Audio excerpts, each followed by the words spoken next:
All right, happy Wednesday night, everybody. We got a quick broadcast tonight. I say quick, we'll go as long as the conversation is good. Welcome to the daily broadcast, coming to you from the Arctic Air Studios. Hopefully, your air is Arctic. If not, you need to call the Bear in West Texas. Call thebear.com. Yeah, you know the drill on Wednesday. Overrated, underrated, rated. Right. We gave you a few topics tonight. Conference tournaments, are they overrated or underrated?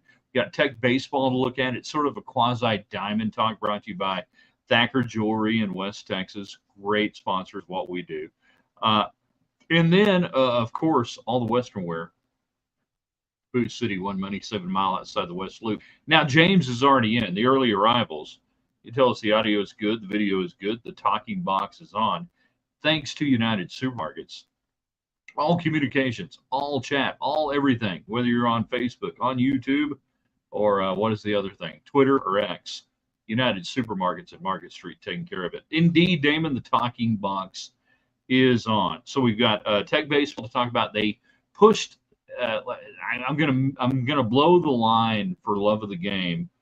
Vince Scully for one more day, for one more hour. Billy Chappell pushes the sun back into the sky, high above the Bronx and Yankee Stadium, and for just a little bit, it's summer again for Billy Chappell. That's kind of what it felt like last night, that Texas Tech baseball went back in time and all of a sudden they're fielding great. The pitching was solid when you needed it. The hitting, situational hitting was good. And you beat Texas 6-4. You win day one Big 12 tournament. And you may never play them again in the near future as they go to the SEC and you got the win. Enjoy it. Don't worry about tonight against Oklahoma State. Don't worry about it. Just take last night, put it in a box, and enjoy it. Wednesdays this summer are going to be Red River Wednesdays, Red River, New Mexico. Brought to you in part by Lifts West Hotel and Condominium. They have a few openings right now for this weekend, Memorial Day weekend. Now it's a holiday, so it's a 3-day minimum stay. So, Friday, Saturday, Sunday, and Memorial Day. Give them a holler. Same thing out there at Tall Pine Resort. I grew up going there at Tall Pine. It's in the Upper Canyon, much more rustic away from town. If that's what you're looking for with a private lake and a stream running through it, hey, maybe Tall Pine is just for you. I want to tell you about my friend Jeff Fagan. He is the official fly fishing guide for Raiderland. Chad Hasty, who can't fish off a dock at a West Texas lake, he was able to catch fish fly fishing with Jeff Fagan. I don't know that I can give you a better endorsement than that. So I'm going to tell you about that. And, of course, Linda Calhoun and Calhoun Real Estate. Hey, maybe you're looking at buying a mountain property. Maybe you're looking at going into northern New Mexico. You need to talk to Linda Calhoun, Calhoun Real Estate. All these people featured on our website. Great partners out there in Red River. It's a personal thing for me. I've loved going there. My family started going to Red River in northern New Mexico in the early 1950s. It is a personal, like I said, thing to me that I want to help that valley stay strong and grow. I want to tell you about the great success stories that are out there. So anytime you're there, give them a holler, mention me. Hey, yesterday's diner. It's kind of a 50s, 70s, 60s themed diner. Great breakfast, great lunch. You got to hit them up there. D will get you taken care of. The breakfast enchiladas, you've seen me put the pictures out on that thing. Oh my gosh, it's so good.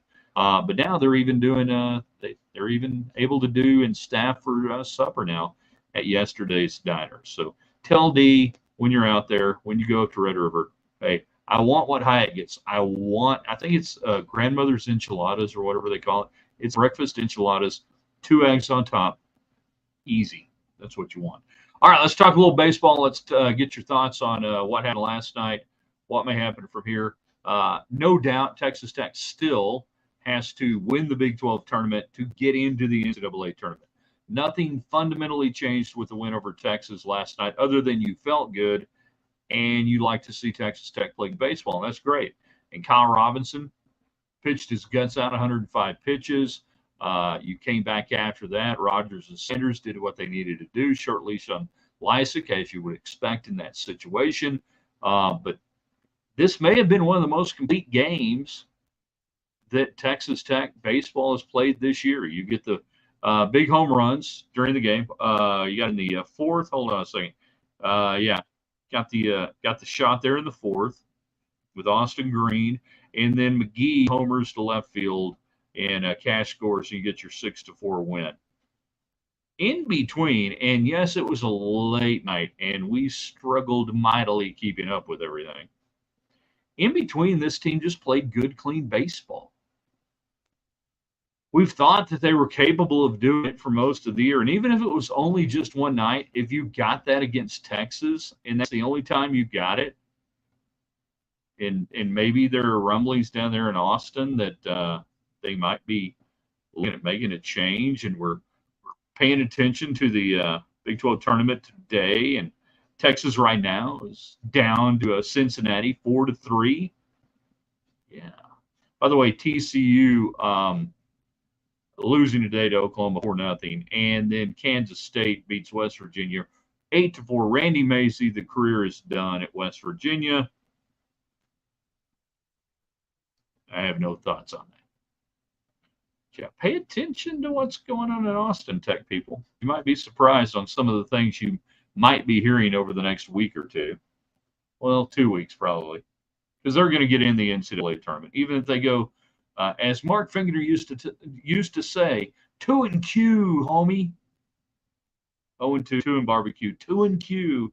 They'll still make the NCAA tournament, but there's stuff going on. CJ off Facebook. A win over Texas makes it special indeed. James, conference tourney only matters if a team has to win to get in. Pretty much so.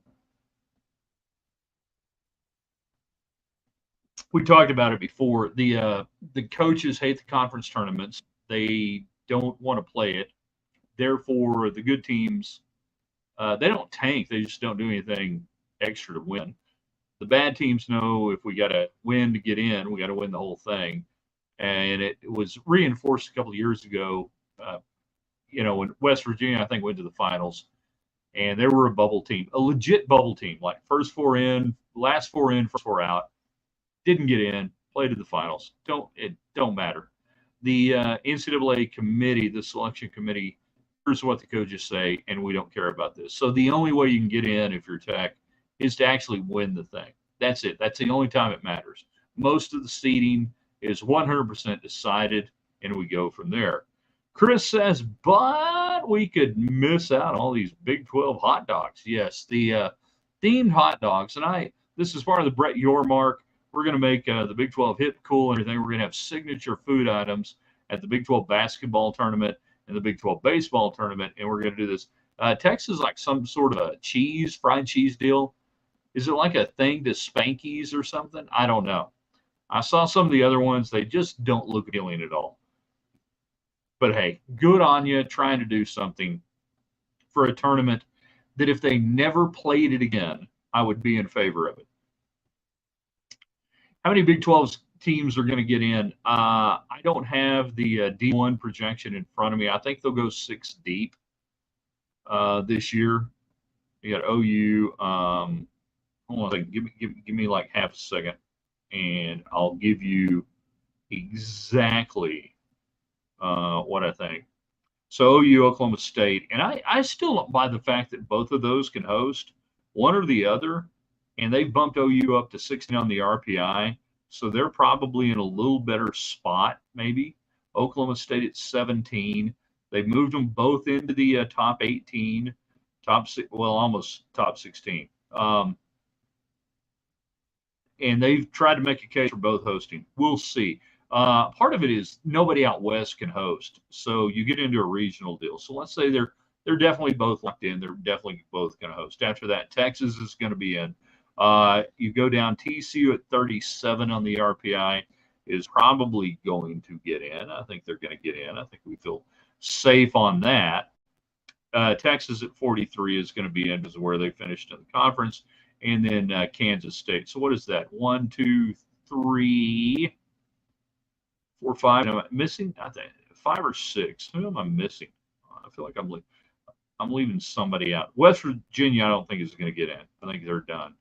Even though their RPI is ahead of Texas and ahead of Kansas State. So That's what I think. We'll see. This is a weird year. The RPI is funky all year long, and I don't know why. And when everything settles down, I never bother Kendall Rogers during the season. I don't. But when it's over every now and then, I'll fire some questions at him via email. And that's one of the things I'm going to ask him is with the RPI, what made it so really volatile and funky? Usually it settles down by late April. Really didn't this year. So we'll see what happens. Texas Tech and Oklahoma State tonight. Ryan Free going to get the ball. Who knows? You win, you lose. At this point, you were rolling yesterday. You knew if you went to the losers bracket, there's no way in hell you can come back from that. So that's why you start Kyle Robinson, who's been a bulldog, and he was last night. That's why you pitch your top guys and you do everything. You win the game, and it was a close game. There wasn't any equivocation for Tim Tadlock on, well, we can tank it now, or we got this. We got a big lead. It was close all night long, so you had to play it that way. You had to invest in that game, knowing that if you lose, probably doesn't matter. So I like the way they played that. Not that he cares, not that it matters to Tadlock, but I mean that was the way you had to play last night's game. If you were in a position to win legitimately, you had to do that. We'll see tonight. What are you willing to compromise tonight? That if Free struggles early on and gets in trouble, do you just say, all right, happy birthday, you're going to have to wear this one. You've got 100 pitches. You're going to throw them all. If we're down 15-0, it don't matter. We've got to save everything we can now because we know we're going to have to fight back through losers bracket, which is probably not going to happen, but I would be, if I were playing it that way, that's probably the way I'd have to play it and say somebody's got to take a hickey tonight. And I've looked and I still don't know. And if they mentioned it on the broadcast last night, somebody correct me. I don't know if we have a run rule in these games or not. I think we do in the tournament. I think we have a 12 after 7, but maybe we don't. We'll see. So what do you guys think will happen? You guys hit us on the chat line. Thanks to United Supermarkets and Market Street. Glad you're with us. We're in the Arctic Air studios tonight, taking you until we're bored with your conversation. So a lot of it's up to you. Now, NIL lawsuit, Big 12, NCAA. You guys are keeping up with this. Ross Dellinger, Yahoo Sports, great write-up on it. I'm not going to go into the details. It's a $2 billion lawsuit right now. The NCAA has approached the members with a settlement that would basically go $660 million for the Power 5 schools, $990 for the non-Power 5. Big 12 said yesterday, yeah, we'll do that. ACC has come in, and I believe the Big 10 did today. Why would the Big 12 be so happy to do this? Well, I think we've got a couple of moving parts here that are really interesting. One, I don't think there's any chance this thing gets settled the way it's structured.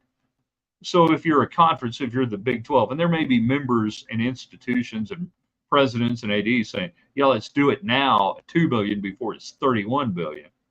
But I really think this was kind of a show pony. In politics, you sometimes make a vote knowing that it's never going to pass, it's never going to come. But you can come back and say later, hey, we tried. We were on board, but they derailed it. The non-Power 5s who are absolutely getting screwed on this deal because most of the money comes out of the NCAA basketball tournament. The NCAA doesn't control the football playoffs and the huge money there. So I look at this and go, okay, if you're the Big 12, what's the long game here? We tried, we looked good, and it was the other people that screwed it up. Then again, it could be Occam's razor, and maybe they just think this is the best deal we're going to get. Let's go ahead and do it this way and absolutely torch the NCAA as we know it. Because if this goes through, the NCAA as you know it is done. It will completely create the breakaway for the top 60, 70 football playing schools to do their own thing. And maybe that's what they want. Right? Maybe that's what they want. Chris, here's hoping the game before doesn't go into extra innings. Did last night. Where are we right now? Let's go to scores. And we go back to the Big 12 tournament. And help me out here. Where are we? Thanks. Not. There we are. Bottom of the seventh. 4-3 Texas trailing Cincinnati. Texas obviously would be eliminated. So bottom of the seventh right now. 45 minutes in between, 30 minimum. 7, 3, 30, 7, 8, 7:15. 8 o'clock start, I'm guessing, is what you're looking at, which is better than 9:21 last night. So we had this lawsuit out there, and what's in Texas Tech's best interest? Texas Tech's best interest right now is to remain a part of the Big 12, be in the conversation when the top football team split off, and you're doing that. People are freaking out, going, "Oh man, the capacity is below 60." It doesn't matter what the capacity is. The football stadium going forward is a mere theater, a prop, a movie set, and it's all TV and everything else. So don't worry about how many people you get. You're not going to make your money off that. Don't worry about it. So you just got to stay in the conversation. I think that's what your mark is doing. And it's one of those deals, yeah, absolutely. Let's, either we're voting and saying, yeah, we tried and we know it's not going to work, or hey, it's over and it accelerates what we can do to move away from the current model. One of the two things. Val is on Facebook. Burns, Lopez, and Pompey Gage strong up the middle.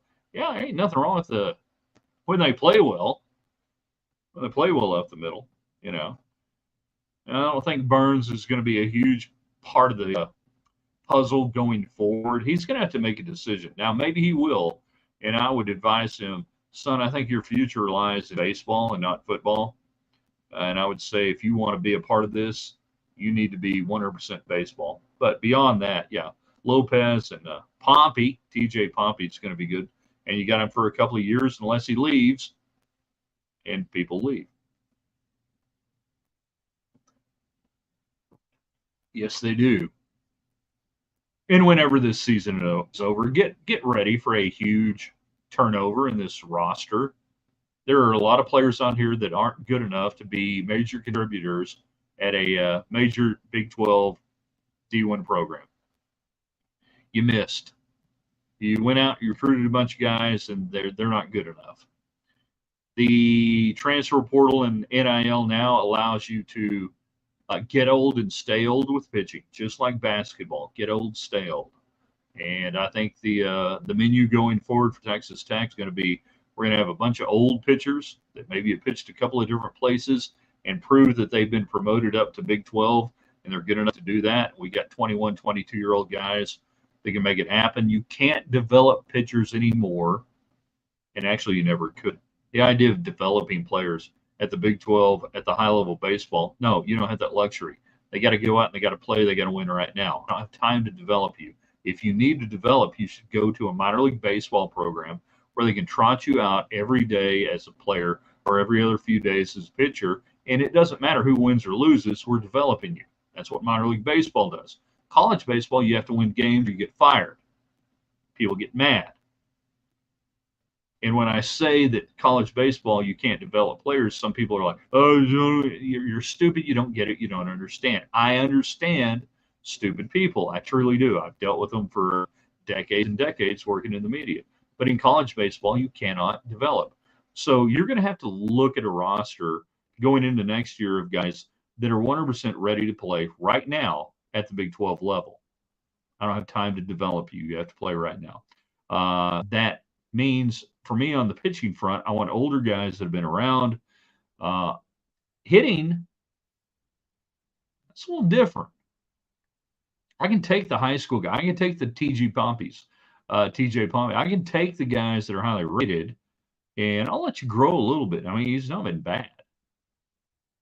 I'll take a few of those. I'll keep you around for 3 years unless you transfer again. Alan, who is very prolific on Facebook, Twitter, and other things. Big 12 will be the first conference to distribute royalties to players for each TV game. I'd actually like to watch that, like in the locker room after the game. Hey, congratulations, we got the Nielsen ratings in from last week. Here you go. You get 8,000, you get 8,000, That would be really fun to watch. I would want to be a part of it. Chris, if you needed to be developed, go play Iowa State baseball. Hey, don't bag on Iowa State. I'm probably one of the last people. I'm not making this up. One of the last college broadcasters to broadcast from the beautiful Swiss Chalet press box that was only slightly larger than O'Banion Field at Coronado in 1998 when Tech played up there before they dropped the program. Yep. Broadcast from there. Buck Belzer. Go look it up. Go look up Buck Belzer Stadium. College baseball. Tell me where I was. Same trip. What round would Bazell go in the draft? Joe, I don't know. Long time since we had a catcher that can throw out runners. Major League Baseball is valuing catchers in a very different manner. I think he will probably go, I would say right now, who the hell knows? Top 5. I would think he'd be a top 6, top 5 round kind of guy. And maybe they look at that and go that all it takes is one team to, covet a guy and move you up. But I would say top 5. So, yeah. JUCO is for development. JUCO, is development. Lower classifications.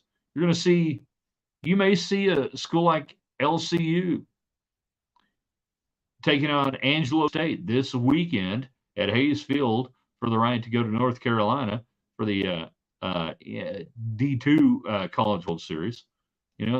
Function as a AAA team. Well, they used to do that anyways. Buck Belzer is Nebraska. Yes, it is. Now, be honest, Alan, did you have to look that up? Or if you actually knew that, that's awesome. So, yeah, Buck Belzer was the on-campus site that Nebraska played at in the early days of the Big 12 before they started playing at Haymarket Field, which is where the independent league team plays there in Lincoln, which is a nice field. I called some games there. Good guess. The cool thing about Buck Belzer, down the right field line. So you go a little bit past, where the infield line is, down the right field line. They had a fence that was a temporary fence, and they could drop that fence. And Nebraska football used right field to work out in as a practice field, even during baseball. So the whole right field area was just chewed up, looked like hell. You're like going, really? Yeah.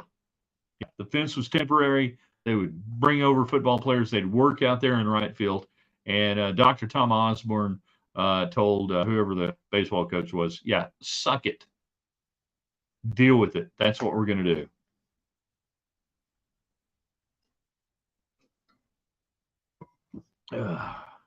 It was fascinating going through the old Big 8 schools, the first go around in Big 12 baseball, me and Mark Finger back in the day. Good guess. What are we missing here? Anything else? Enjoy the game tonight. Don't worry about it. Hey, maybe Tech wins, maybe they lose. Hopefully you guys are like cool and go, hey, you beat Texas. Right? That this is the only team at Tech this year in the final go-around so far in a team sport that has beaten Texas in the last go-around.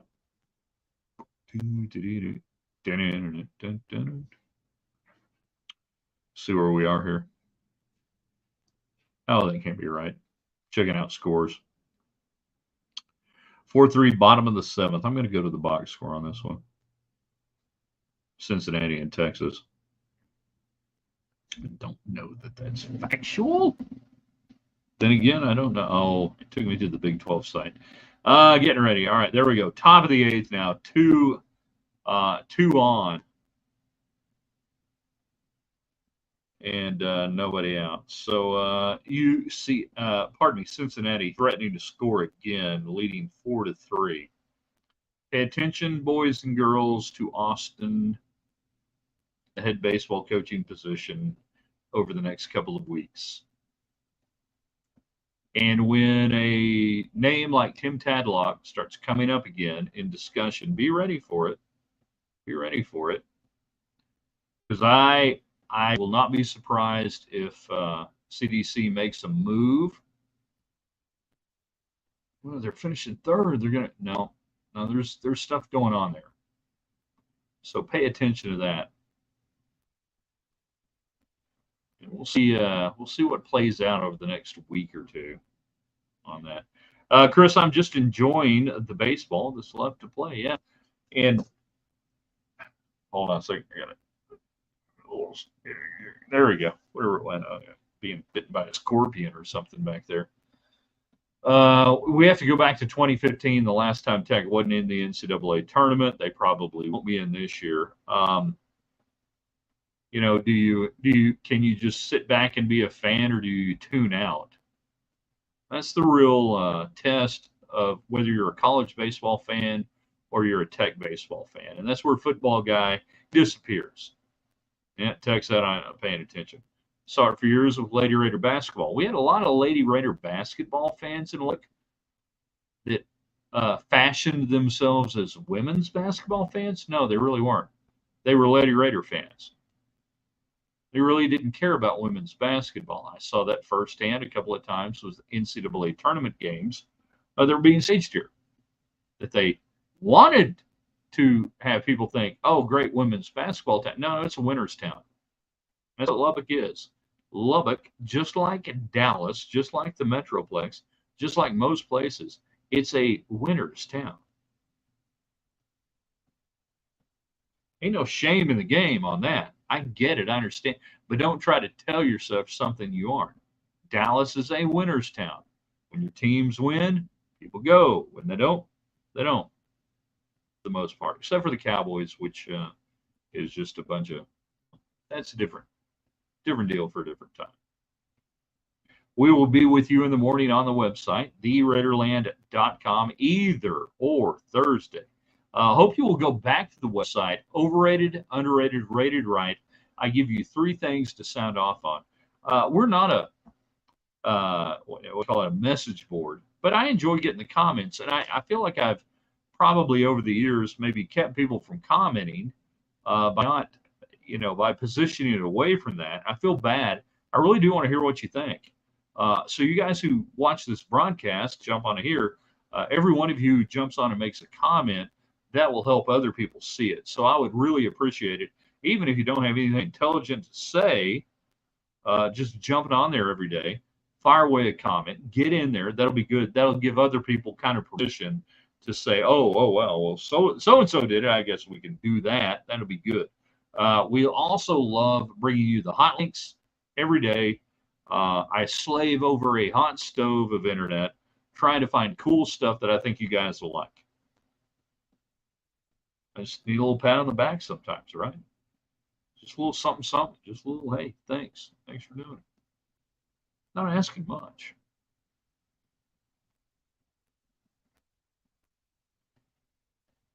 So that's theraiderland.com. The other thing you can do for us is share that on Facebook and on Twitter and other places on social media, and all of our great sponsors and everybody who's watching this on replay. Hey, all you got to do is, it takes half a click to go to their website or their Facebook page or anything else and say, thanks for being a part of Raiderland. Thank you for doing that. That allows me to do what we enjoy doing. And if you guys would just, 1 or 2 a day, go through the whole sponsor list and everything else, but you can hit Gators Bayou, you can hit South Plains College, Dane Dubry, my man out there, the man who leads off our little hot links every day with his great sunrise pictures in West Tech.